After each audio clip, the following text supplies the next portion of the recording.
Yes, it's a big day for the city as it celebrates its 100th birthday. There's a fascinating history behind this day. A century ago, the city was incorporated. W.G. Gillett was mayor and BC's northern capital was born. Its growth, though, was not a steady influx. Rather, it came as milestones in time. It is in large part why Prince George exists in the first place, the Grand Trunk Pacific Railway from Winnipeg to Prince Rupert. It brought thousands to work on construction, but that came to an end in 1914, the height of World War I.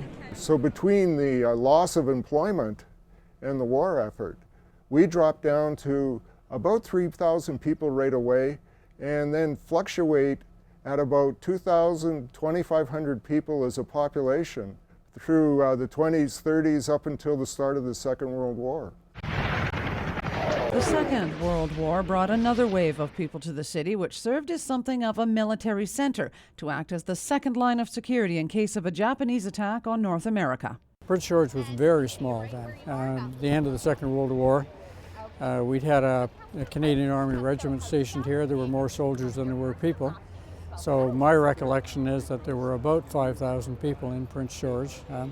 It increased fairly rapidly through the 50s. Families moved to be near their husbands, and so there were a lot of families here. And at the end of the Second World War, conditions in the sawmills and things had improved so much that it was actually a pretty good job. And so a lot of families stayed. When populations grow, so go the amenities that come with that growth. Prince George's first hospital came to be in 1958. When we came here, the hospital was a collection of army huts on Laurier Crescent. My dad built part of the new hospital, which opened in 58, 59.